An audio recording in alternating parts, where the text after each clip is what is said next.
Jane Clough was born in 1984 in the small town of Nelson, Lancashire in northern England. She was the eldest daughter of John and Penny Clough, an educated and well-respected couple in their community. From an early age, Jane was the pride of her parents. She was bright, quick to learn, and displayed her talents in many remarkable ways. Watching her mother work as a nurse caring for patients, Jane knew early on that she wanted to follow in her footsteps, even though it would not be an easy path. Indeed, Jane's ability and determination never disappointed anyone. In 2007, she passed the rigorous exam to become a nurse, a title that carried both honor and pride. She was praised and admired by many, becoming a role model in the eyes of other families. That same year, thanks to her excellent academic record, she was immediately accepted to work in the emergency department at Blackpool Victoria Hospital in Lancashire. Jane was overjoyed. She had found her dream job, one inspired by her own mother's dedication to caring for others. She loved her work at the hospital, always eager to learn and building close friendships with many colleagues. Jane's co-workers were supportive and kind. In her personal life, Jane also found love with a man named Jonathan Vass, a 30-year-old paramedic technician who worked in the same hospital. They grew close, sharing many parts of their lives together. That beautiful relationship made Jane love her work and life itself even more deeply. Beyond family work and love, Jane was also a devoted woman of faith. She was a regular member of St. Thomas Church in Nelson, Lancashire. With her kindness, attentiveness, and willingness to listen, Jane became a great source of encouragement for many elderly members of her community. They cherished this gentle young woman who radiated warmth and care. At that time, Jane's life was filled with happiness and fulfillment, both materially and spiritually. It was a truly wonderful period in her life. But that happiness did not last. By early 2010, Jane's diary began to reveal words filled with fear and unease about someone in her life. In January 2010, she wrote, "I worry he might try to do something like attempt to find me. Time is running out for him.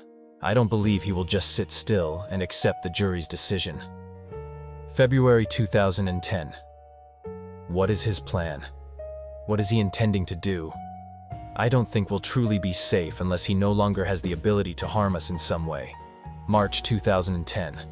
I've been anxious all day, afraid that if he is convicted, he might come after me. In the end, what could possibly stop him? Let's go back in time to 2007 when Jane's life was just beginning to blossom.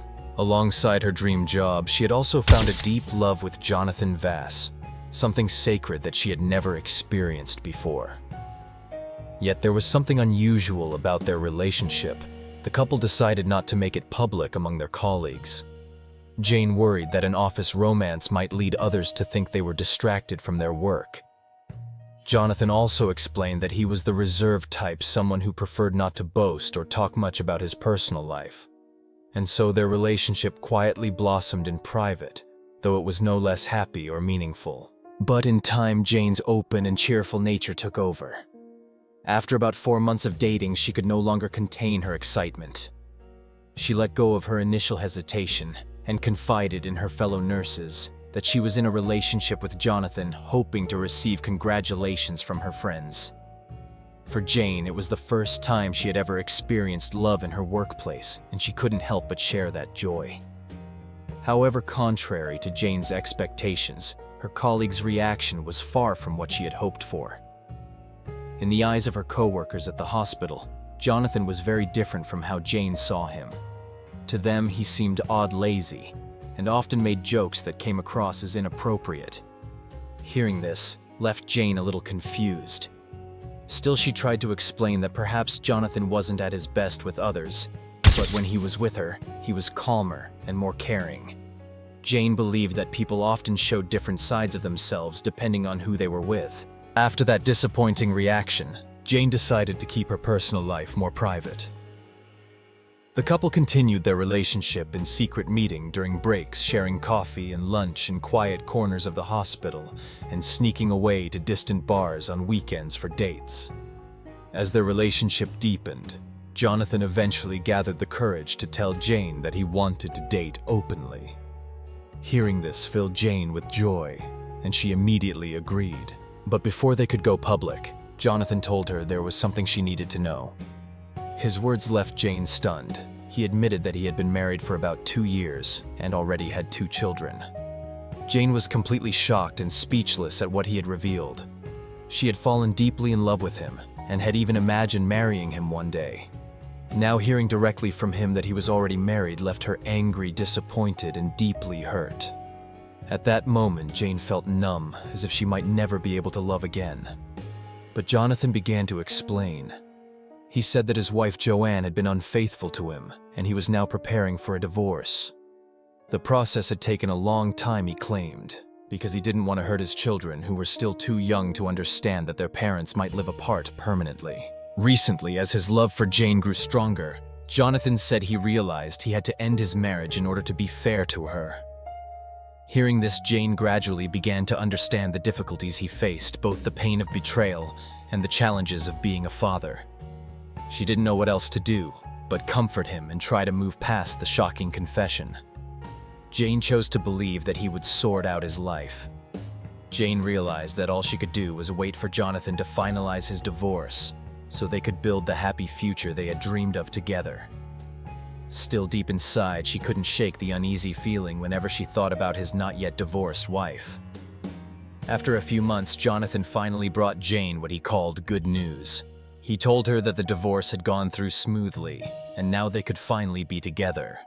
When Jane asked to see the paperwork, Jonathan hesitated, saying his ex-wife wanted to keep it. Noticing Jane's concern, he reassured her, insisting that Joanne's name would never appear in their lives again. Seeing that Jane was still uneasy, Jonathan suggested directly that it was time they moved in together. Now that he was free, he said he was ready to build a family life with her. Faced with this declaration of love, Jane chose to put aside her doubts about Joanne and agreed to live with him. Not long after, Jane introduced Jonathan to her parents and arranged a meeting. She never imagined this would mark the beginning of a nightmare. After Jonathan moved in with Jane at the house her parents had bought for her in Barrowford, Lancashire in 2008, he led a double life. In front of Jane, he acted as though he was committed to resolving his family situation.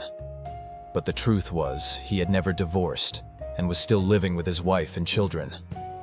Joanne had never actually left his life. He had lied to Jane about everything. To keep her from suspecting, he told her that although he was divorced, he still needed to visit his children and occasionally stop by his ex-wife's house. Beyond that, he used the excuse of working night shifts at the hospital to mislead both his wife and Jane. Shockingly, he was also involved with yet another woman who lived in Blackburn. Jane's parents also began to notice troubling signs about Jonathan. At first, during their initial meeting, John and Penny were very impressed by him because of the kindness and attentiveness he showed Jane. He even seemed thoughtful enough to remember all her likes and habits, always attentive to her feelings, something no previous boyfriend had done. But over time, after visiting their daughter's house on several occasions, John and Penny began to notice strange behaviors in the young man they once trusted. For example, Jonathan often told unnecessary lies, such as bragging about having a wealthy grandmother who would soon leave him a fortune, even though his financial situation looked nothing like that of an heir. In reality, he was struggling to pay off debts with his monthly salary. On top of that, Jonathan would often complain about Jane to his colleagues at the hospital, saying she was difficult, nagging, or too controlling. But in reality, it was Jonathan who tried to control Jane under the pretense of jealousy. He insisted on knowing everything she did, where she went, when, and with whom. Worse, on days when Jane went out with friends, he sometimes followed her to check if she was telling the truth. The most terrifying part was that Jonathan would sometimes lock Jane inside the house and take away her phone so she couldn't reach anyone. And eventually, something no one would ever wish for happened to her.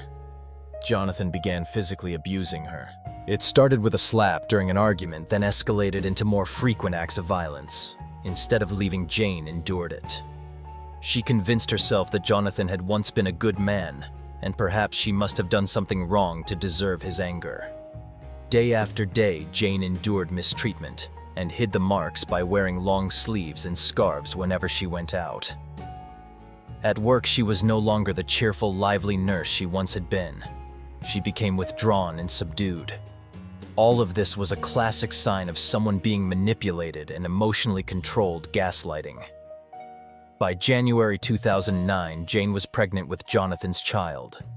She hoped that becoming a father would change him, that he would return to being the caring man she once knew and stop hurting her.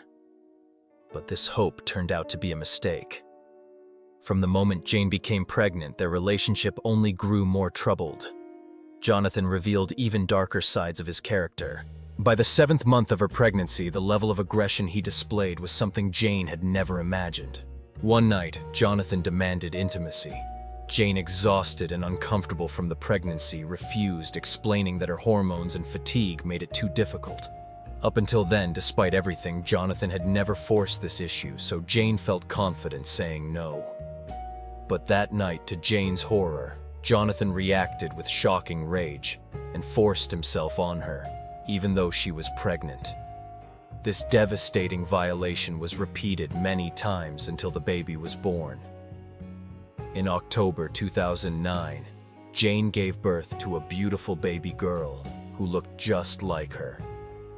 For a brief time, Jonathan stopped his abuse. Jane rejoiced, hoping that when he held his daughter, he would return to being the man she had fallen in love with and treat her kindly again. But only weeks after their daughter's birth, Jonathan's abuse resumed, even happening in the presence of the newborn. That was the final straw for Jane. She could no longer endure it. Jane realized things had reached a breaking point. She could not raise her daughter in an environment filled with violence and fear. So when Jonathan went to work, she packed her belongings, took her child, and left, determined to end the relationship. Jane returned to her parents' home feeling broken and helpless. She told them everything she had gone through. Hearing her story, John and Penny silently embraced their daughter with tears in their eyes. At that moment, Jane finally felt safe. She thought she could finally begin a new life with her daughter, free from Jonathan. But things were not as easy as she hoped. Her toxic relationship with Jonathan was not easy to sever. Jane was kind-hearted and gentle, someone who always tried to see the best in people. Jonathan knew this about her and took advantage. He constantly texted and called her, begging her to return, promising he would never hurt her again.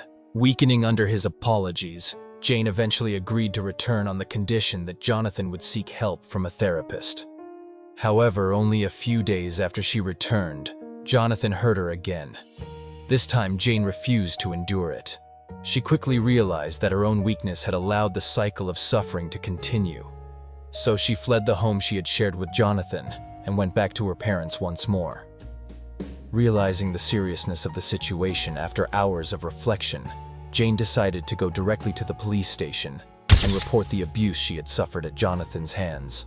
Jane presented witness statements from those around her and photographs of the injuries she had suffered. Soon after, Jonathan was arrested on charges of assault and sexual violence. During the police investigation, however, he denied all accusations, claiming that Jane was simply trying to draw attention by blaming him. However, all the evidence contradicted Jonathan's claims. Finally, in November 2009, he was formally charged with assault and rape and sent to a holding facility to await trial scheduled for October 2010 in the UK. While awaiting trial, the law allowed him to apply for bail up to 3 times. Jonathan applied twice, but both requests were denied. Each time he applied, Jane's family lived in fear, worried that he might be released. Jane's lawyer reassured her that after being denied twice, the third application for bail would almost certainly be rejected as well. Unfortunately, the lawyer was wrong. The judge overseeing the case approved Jonathan's third bail request, reasoning that there wasn't enough evidence to prove he posed a direct threat to Jane and that he had no prior criminal record. After Jonathan was released, Jane once again became a prisoner in her own home. She locked her doors tightly, lived in fear whenever she went out alone, and constantly worried about the safety of both herself and her daughter. Jane had always kept a diary. At this time, its pages were filled with fear. January 2010. I'm worried he might try something, maybe even attempt to find me. Time is running out for him. I don't believe he will simply sit back and let the jury convict him. February 2010. What is his plan? What is he intending to do? I don't think we'll truly be safe unless he no longer has the chance to hurt us in some way. March 2010. I've been anxious all day, afraid that if he is convicted, he'll come after me. In the end, what could possibly stop him? It wasn't only Jane who was worried. Her family, friends, and colleagues were all deeply concerned. Everyone feared that sooner or later Jonathan would seek revenge on Jane, though no one knew when he might act. Because of this, the people around Jane did everything they could to protect her, accompanying her everywhere. Even at work, when she parked her car at the hospital lot, one of her colleagues would walk out to meet her and escort her inside. Although the parking lot was only about 200 meters from the hospital, a short distance, it was still enough space for Jonathan to reach her. To keep herself grounded, Jane tried to stay busy caring for her daughter, writing diary entries for her little girl, and focusing on her work, all while waiting for the day Jonathan would finally be convicted. When that day came, she believed she could be free of him forever. Sadly, Jane's hopes were soon shattered. On Friday, July 23, 2010, for the first time in years, she decided to go out for a weekend gathering with her friends and colleagues. She laughed and danced freely, something she hadn't felt for a very long time since being with Jonathan. Her friends were overjoyed to see her glowing and happy again. They believed that after the storm, the skies of Jane's life were finally clearing. But none of them could have imagined that this would be the last time they would ever see her alive. 2 days later, on Sunday, July 25, 2010, around 8 p.m., Jane drove to the hospital for her night shift. Usually she had colleagues meet her at the parking lot and walk her in, but that evening she felt things were safe enough and didn't want to trouble them again. She decided to walk alone to the hospital entrance. It should have been just another ordinary evening at work. But fate intervened, and in a moment of vulnerability, an unimaginable tragedy unfolded. At 8:20 p.m., after parking in the staff lot, Jane got out of her car and began walking toward the hospital building to start her shift. Just as she reached the middle of the hospital grounds, Jonathan suddenly appeared, armed with a folding knife about 3 inches long. His eyes were wild with rage as he launched a frenzied attack on Jane. When she collapsed and lost consciousness, he walked away as if nothing had happened. But after only a few steps, Jonathan suddenly turned back to see if Jane was still alive. Realizing Jane was still breathing, he forced her to the ground and attacked her again, this time striking her neck multiple times. Only when she lay completely still, showing no signs of life, did he finally walk away calmly. Moments later, hospital staff found Jane and rushed her into the emergency ward just a few meters away. Her colleagues were horrified. In front of them was their dear friend, gravely injured. Just days earlier, they had laughed and celebrated with her, and now they were desperately fighting to save her life in shock and disbelief. 4 hours later, as Jane's parents were preparing for bed, there was a knock on the door. Being woken in the middle of the night by the police is perhaps every parent's greatest fear, and for John and Penny Clough, it was no different. They trembled with dread, sensing terrible news was coming. Tragically, their worst fear was confirmed. Jane had lost too much blood and had passed away. The autopsy later revealed that Jane had been attacked with over 70 stab wounds, 19 of them to her neck. In light of such brutality, everyone who knew Jane was certain of who had committed the crime, Jonathan. They immediately urged police to find Jonathan as quickly as possible, fearing that if he had killed Jane, he might also target her parents, or even their 9-month-old granddaughter. The police set up a 24-hour watch at Jane's parents' home. As many feared, Jonathan showed up there around 7:30 a.m. on Monday, July 26, 2010. Jonathan parked near their house but was quickly arrested as he attempted to retrieve something from his car trunk. Inside, police found a can of gasoline. Investigators believed he intended to set the house on fire and harm both Jane's parents and his own 9-month-old daughter. Eventually, at trial, Jonathan was sentenced to life imprisonment for Jane's murder, with a minimum of 30 years before parole eligibility. He wept and covered his face with his hands when told he would not be eligible for release until 2040. In the wake of the tragedy, Jane's parents, John and Penny, were devastated, believing the justice system had failed their daughter. They said bitterly, If Jonathan's bail request had not been granted, our precious daughter would still be alive. Amid unbearable grief, John and Penny resolved to fight tirelessly for changes to the bail laws. And in 2012, Jane's parents succeeded in pushing through legislation known as Jane's Law. This law gave victims of rape and stalking the right to challenge a judge's decision to grant bail to a suspect. In other words, if a victim raised reasonable objections, bail would be denied, giving greater protection to those at risk. Only in this way, they believed, could such heartbreaking tragedies be prevented from happening again. But tragically, the truth remained. Jane could not escape death and was gone forever. Even sadder was the fact that before her passing, Jane, a dedicated nurse, had devoted her entire life to caring for others. At the time, she still had unfulfilled plans to return to university and pursue her dream of becoming a doctor. There were so many plans, so many dreams left unfinished. She left behind her innocent 9-month-old daughter and family and friends who loved and supported her deeply. Sadly, because of one ill-fated relationship, because she loved the wrong man, Jane's life turned from heaven into a living hell.